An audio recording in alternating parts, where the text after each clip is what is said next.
ఆయన అంటున్నాడు, తిమోతిని గురించి మాట్లాడుతున్నాడు, నీలో కనబడుతున్న ఆ తగ్గింపు, నీలో కనబడుతున్న ఆ విశ్వాసం, నీలో కనబడుతున్న పవిత్ర జీవితం, నీలో కనబడుతున్న ఆత్మల రక్షణార్థమైనటువంటి ప్రయాసతో కూడిన కన్నీరు, ఇవన్నీ చూస్తున్నప్పుడు తిమోతి, నాకు నిన్ను చూడాలని తొందరగా ఉంది.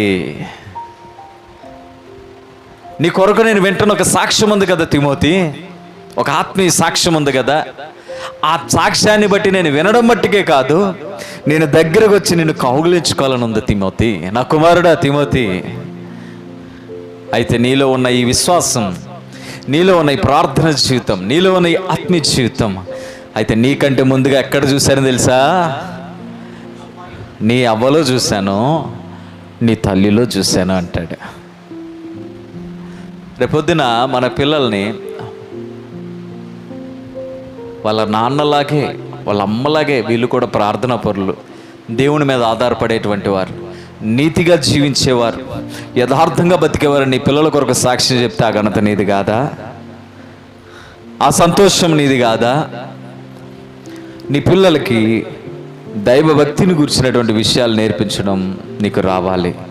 చాలా విషయాల్లో మన కుటుంబాలుగా ఒక ఆహారం విషయంలో కూర్చుని చక్కగా భోజనం చేస్తాం, ఏమంటే ఒక పిక్నిక్కి కలిసి వెళ్తాం, ఇంకా ఇతర ఫంక్షన్స్కి అన్నిటికి కలిసి వెళ్తాం. కానీ ఒక ప్రేయర్ మూమెంట్కి వచ్చేటప్పటికి విడివిడిగా, ఈరోజు తల్లులు బద్ధకస్తులైన తల్లులుగా చేసుకోరా, ప్రార్థన చేసుకోరా. ఓ తల్లి, నువ్వు ఇంట్లో అన్నం వండకపోయినా పర్వాలేదేమో, నీవు ఇంట్లో ఏం చేయకపోయినా పర్లేదేమో, ఉదయాన్నే లేచి లేవండి ప్రార్థన రండి అని కూర్చోబెట్టడం నీకు రావాలి. వారి ఖాళీగా వ్యర్థంగా సమయాలు గడుపుతుంటున్నప్పుడు వాక్యాన్ని వాళ్ళతో డిస్కస్ చేయడం రావాలి నీకు, వేరే ముచ్చట్లు కాదు. అమ్మేమంది, అమ్మమ్మేమంది, నాన్నమ్మేమంది, ఈ ముచ్చట్లు కాదు నీకు నాకు కావాల్సింది. కూర్చోబెట్టి దేవుని మాటలు నీవు నీ బిడ్డలతో మాట్లాడడం రావాలి, వాల్యూస్ని ఫీడ్ చేయడం రావాలి.